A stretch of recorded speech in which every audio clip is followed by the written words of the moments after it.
I'm Ken Fleener, your resident redneck, and this is another episode of The Krapper.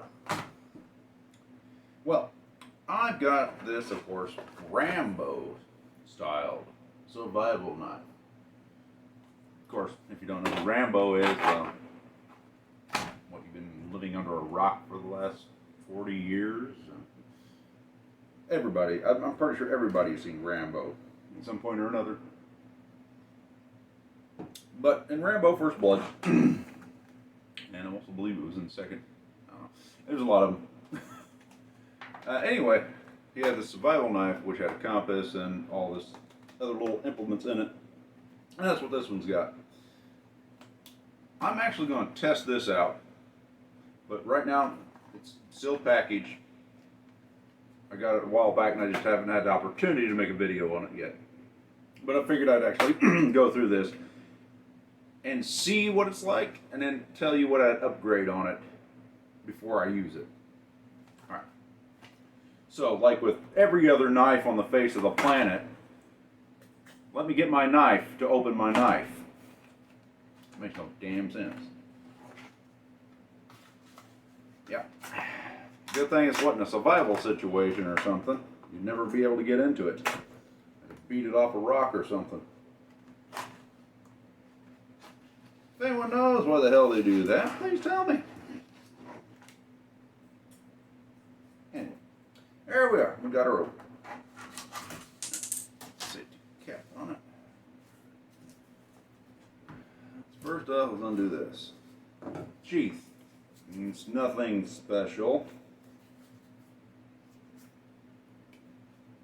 It's that synthetic stuff. Almost like a seat belt. But I know it's nowhere near as tough. The first problem I see with the sheath is that this thin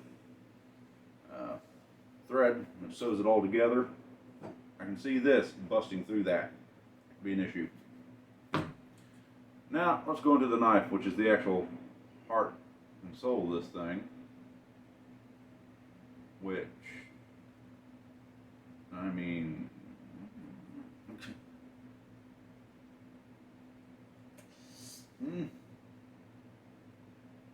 out of the box, it's not that sharp. I'm guessing the spine on this is supposed to be for cutting wood.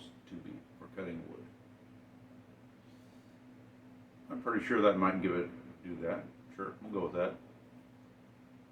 I'm assuming this is to attach it to whatever the heck you're going to attach it to, like a stick or something. Because in Rambo, of course, he attached it to a big stick and jumped out of a tree and killed a hog with it. I'm not going to do that. Let's go ahead and open her up and see what we've got inside here. Now, close it up real quick. Check this lanyard piece out. Not too tight, but I mean, it's kind of loose. But I guess if you was needing, in case you're swinging it and you dropped it, at least it ain't gonna go too far. It's a pretty good idea for that. But let's check the real heart and soul of this thing, other than the blade, which we won't know about that until we actually put it through some paces. Got a compass. Well, it says north behind me. Let me go get my actual compass and find out. Hey, Bubba.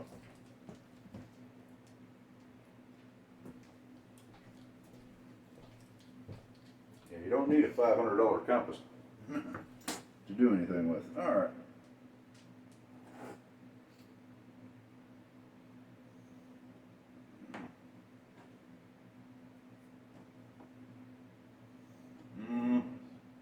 Make sure we ain't got no metal near it.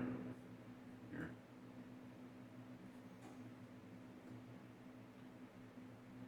See, that's something people don't realize.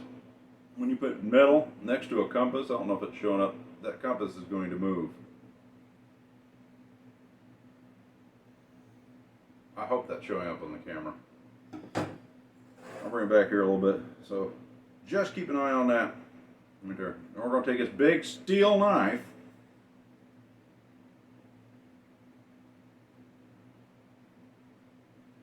hopefully you can catch that thing moving.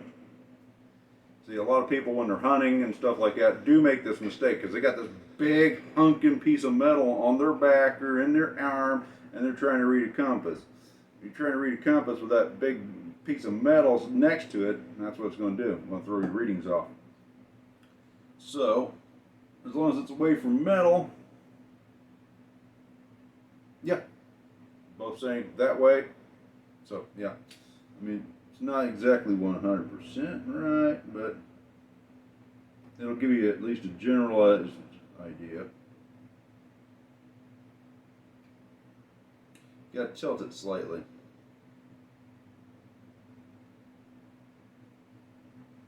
You got to keep them apart too. What do you do?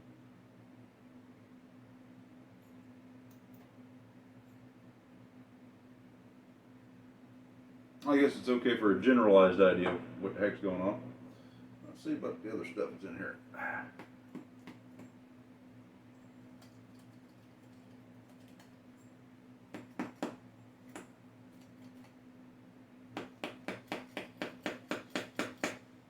There we go.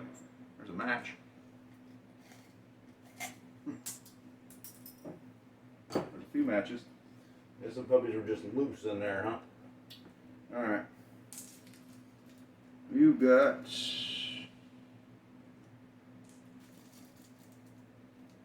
try to get it as everything else. If you try to get it back in there, it's not going to fit right anyway. Alright.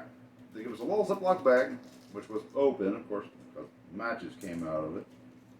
Let's see how many matches we got. We got a total of 6 little matches. Alright. Next up on the list, of course, would be the striker. That goes with the matches. You got a little sewing kit. You got some thread, 2 buttons, safety pin. Very small safety pin, but safety pin nonetheless. And you got 4 different colors. I guess that's okay. Now let's try the other thing, which is the fishing hook, which is a small fishing hook. Your best bet is hope something big swallows this thing. Now that right off the bat, I guess that ain't too shabby. But you only got 6 opportunities for fire. 1 opportunity for a fish, unless you modify your sewing needle, which I guess you could do that as well. Other than that, there's nothing else. I mean, it still seems to be okay. I won't know until you get to it. Now, the original ones of these, and I do remember this from being a kid with Rambo being out, these are not a chopping item, okay? You don't sit there and try to chop down a tree with these things. They're not designed for that. No. Your best bet is to find something dead and break it, and then if you need to split it down, then you baton it, I'm assuming. But we'll go with that. Now, the matches, personally, I would want to have the strike anywhere matches, because if this thing gets wet, lost, because it is rather small, that's it. You have no way to strike these suckers. But I'll be right back, since I got a box of the strike anywheres.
Took a minute, but I found it all.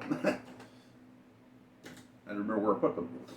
Now, honestly, if I'm going to use matches, I would want to use the Strike Anywhere matches. Because this thing is made right.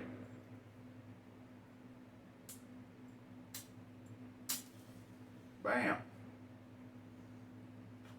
There we go.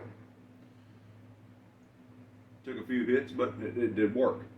And that's what these Strike Anywhere matches are for. In a survival situation, I would want to have a Strike Anywhere matches over these standard regular matches that require you have a striker pad. And I don't think it'd be anything to find a small small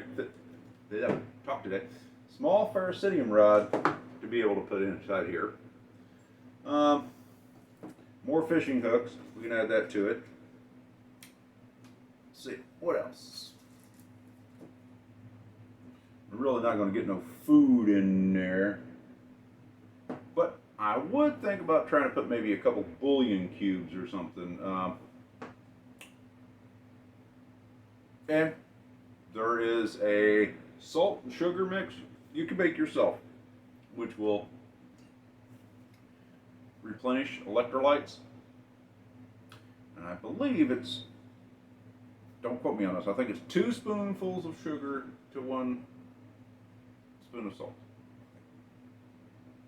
Anyway, I will drag that out later and do a video just on that.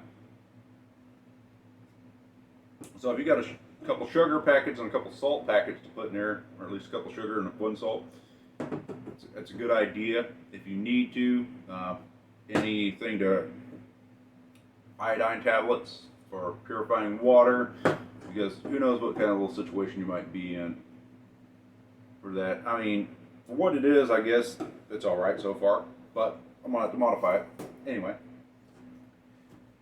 Then we're gonna test this sucker. I mean, I think I'll test it with the way it is. Well, yeah, we'll do that. We'll test it the way it is. Then we're gonna turn around and retest it after modifying everything. But hey, if there's anything else you think you could stick in this little into this sucker to make this much better, put it in the comments.